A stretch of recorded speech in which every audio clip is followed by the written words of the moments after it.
Last night's episode of The View witnessed something that nobody saw coming. Kyle MacLachlan walked off the set after Sunny Hostin suggested he was desperately clinging to faded glory and should accept his irrelevance gracefully. But the Twin Peaks icon didn't just leave quietly. He delivered a philosophical destruction so complete that it exposed something rotten at the core of how The View operates. What started as a routine interview to promote MacLachlan's new psychological thriller would become the moment that changed everything about daytime television's most controversial show. But the real story began hours before the cameras ever started rolling. The ABC studios had been buzzing with unusual energy since early morning. MacLachlan had arrived for his pre-interview the day before, and something had clearly gone wrong. A makeup artist later revealed that she'd overheard Sunny telling her assistant, "Agent Cooper thinks he's still relevant? Let's give him a reality check." The production team had been instructed to prepare clips not from MacLachlan's recent work, but specifically from his 1990s roles, with emphasis on how long ago they were. Therefore, the stage was already set for an ambush. But what nobody knew was that MacLachlan had been warned. A sympathetic producer, disgusted by what was planned, had secretly reached out to his team. MacLachlan had spent the entire night preparing, but not in the way anyone would expect. The show began with its typical Hot Topic segment. The hosts discussed various celebrity news, but Sunny kept making pointed comments about actors who can't let go and when nostalgia becomes pathetic. She mentioned no names, but her eyes kept flicking toward the backstage monitor where MacLachlan waited. Joy Behar made jokes about has-beens trying to be relevant again, while Sarah Haynes looked increasingly uncomfortable with the direction of the conversation. Therefore, by the time Whoopi announced the first guest, the atmosphere was already poisoned with condescension. "Ladies and gentlemen, please welcome Kyle MacLachlan," Whoopi said with her characteristic warmth, though even she seemed tense. MacLachlan walked out with measured steps, his face calm, but his eyes intensely focused. The audience applauded enthusiastically, many standing for the beloved actor. He greeted each host politely, though observers would later note that his handshake with Sunny was notably brief. When he sat down, he positioned himself at an angle where he could see all the hosts clearly, like a chess player surveying the board. "Kyle, it's wonderful to have you here," Whoopi began carefully. "You've got a new series premiering next week." But before MacLachlan could respond, Sunny interrupted with false sweetness. "Yes, another mysterious detective role. Kyle, don't you think at 65, you're trying too hard to recapture your Twin Peaks magic? I mean, that was over 30 years ago," she said. MacLachlan studied her for a long moment before responding. "I'm not trying to recapture anything, Sunny. I'm creating something new," he said calmly. "But let's be honest," Sunny continued, her voice dripping with condescension. "You peaked in the 90s. Everything since has been you desperately clinging to that one moment of relevance. Isn't it time to accept that your moment has passed?" she pressed. The studio went completely silent. But MacLachlan didn't react with anger. Instead, he leaned back slightly and said 3 words that would become legendary. "Say that again," he commanded quietly. "I said you're desperately clinging," Sunny began. "No," MacLachlan interrupted, his voice never rising but carrying incredible weight. "Say it again. Look me in the eye and call my life's work desperate. Call 35 years of continuous creation irrelevant. Say it with conviction," he challenged. Therefore, the entire dynamic of the interview shifted in that moment. Sunny's mouth opened, but no words came. The confidence she'd entered with evaporated. But MacLachlan was just beginning. "You did research on me, I assume," he said. "Tell me, how many projects have I completed since Twin Peaks ended?" he asked. Sunny shuffled through her cards nervously. "I don't have that specific." 73, MacLachlan said. 73 different films and series. "But you didn't know that, because you didn't actually research me.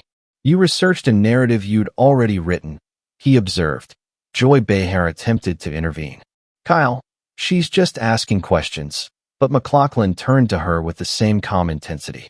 "No, Joy. She's not asking questions. She's making statements disguised as questions. There's a profound difference," he said. He stood up slowly, his movement deliberate and controlled. "Therefore, Every eye in the studio followed him as he began to pace. You want to know what's actually desperate? A former federal prosecutor who gave up serving justice to sit behind this desk and tear people down for entertainment. That's desperate, he said. I'm not tearing anyone down, Sunny protested weakly. Aren't you? You just called me irrelevant. You just dismissed 3 decades of work. You just suggested I should disappear because I'm not 25 anymore. What would you call that? MacLachlan asked. But then he revealed something that stunned everyone. Your researchers contacted my former co-stars, but not to ask about my new work. They asked if I was bitter, if I was difficult, if I was living in the past. They were hunting for weakness, not truth, he said. Whoopi looked genuinely shocked. Sunny, is this true? She asked. We verify all our information, Sunny said defensively.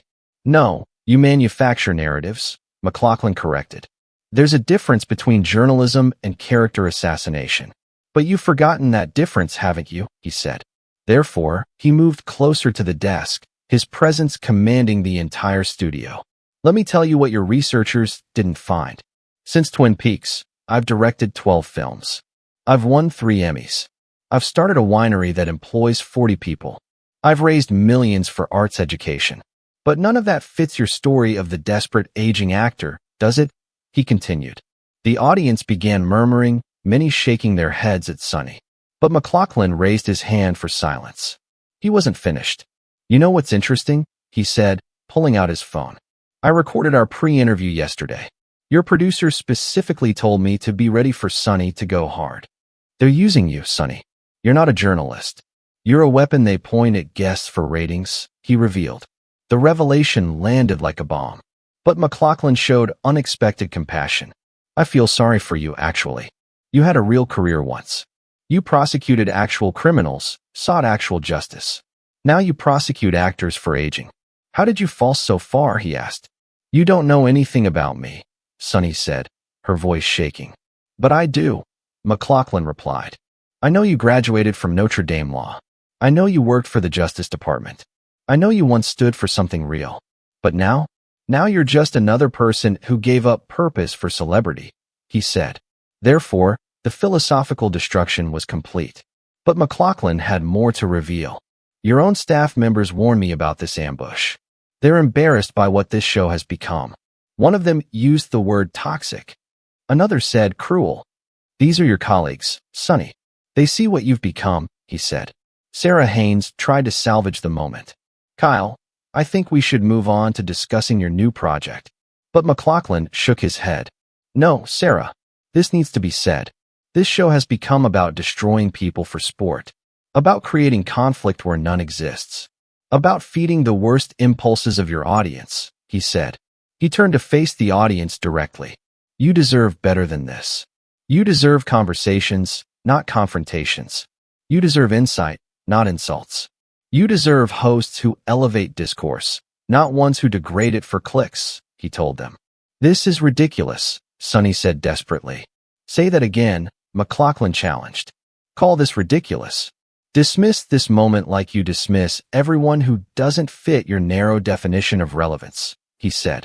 But Sunny couldn't. Her prepared attacks had crumbled. Therefore, she sat there exposed as what she was. A bully who'd finally met someone who wouldn't be bullied. You want to know the truth? MacLachlan continued. I didn't come here to promote my show. I came here because I knew what you were planning. I came to expose what this show has become. And I came to stand up for every actor, every artist, every person you've dismissed as irrelevant simply because they're not young anymore, he said.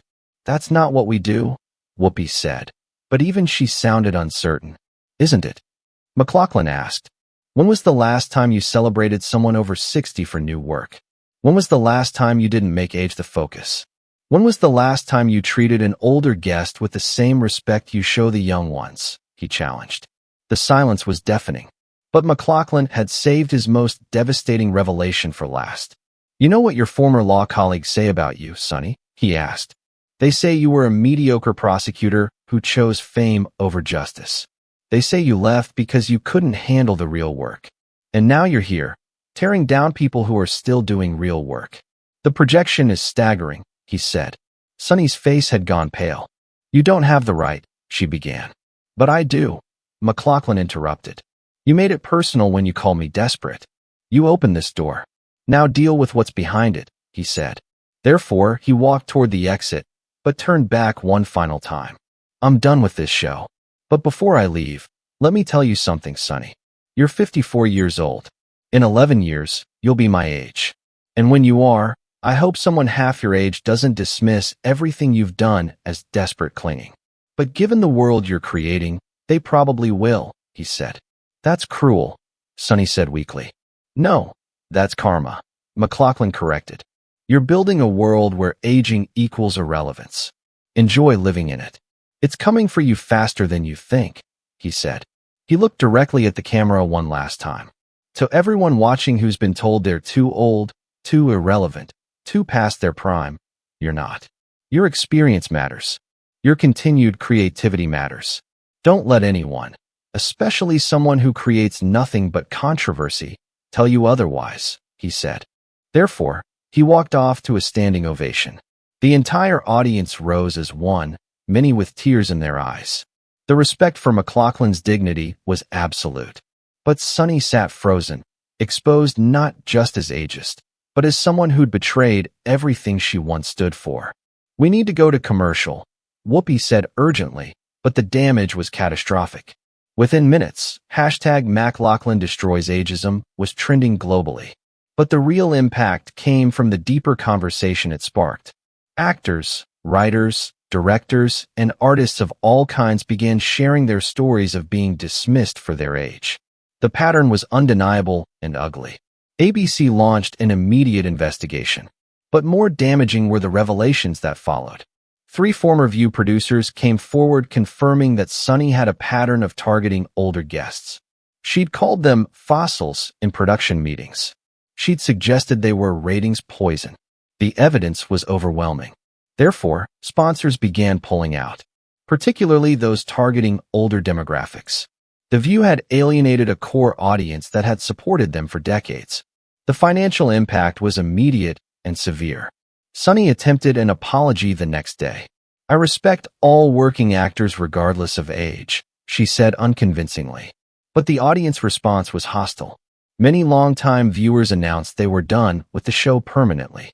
Meanwhile, MacLachlan's new series premiered to massive ratings. Viewers who might have ignored it tuned in out of respect for his stand. But more importantly, it was actually brilliant, proving his point about continued relevance. The incident became known as the MacLachlan moment. It was taught in media studies classes as an example of how daytime television had lost its way. But more importantly, it became a rallying cry for artists over 50 who refused to be dismissed. Sunny Hostin's career never recovered.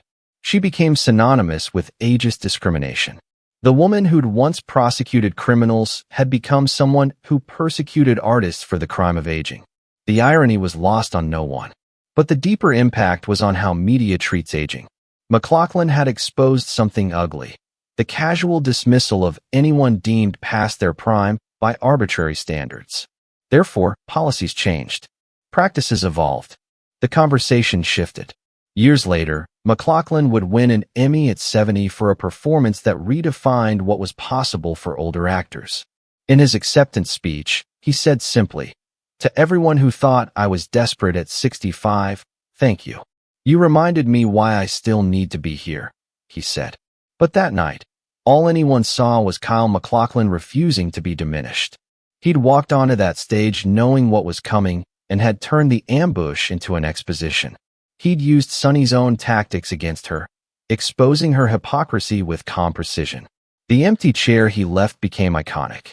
It represented every artist dismissed for aging, every creator called desperate for continuing to create, every person whose experience was devalued by those who valued only youth. And Sunny Hostin, who tried to bury him with condescension, had instead buried herself. She'd been exposed not just as cruel, but as something worse. A person who'd traded principle for platform, who'd exchanged justice for celebrity, who'd given up making a difference for making viral moments. MacLachlan had proved that relevance isn't about age. It's about continuing to matter, continuing to create, continuing to stand for something. And at 65, he'd stood for everyone who'd been told they were too old to matter anymore. The man who'd played an FBI agent investigating mysteries had solved the biggest mystery of all: how a show that started with such promise had devolved into such poison. And the answer was sitting right there at the desk, desperately clinging to relevance by destroying others who actually had it.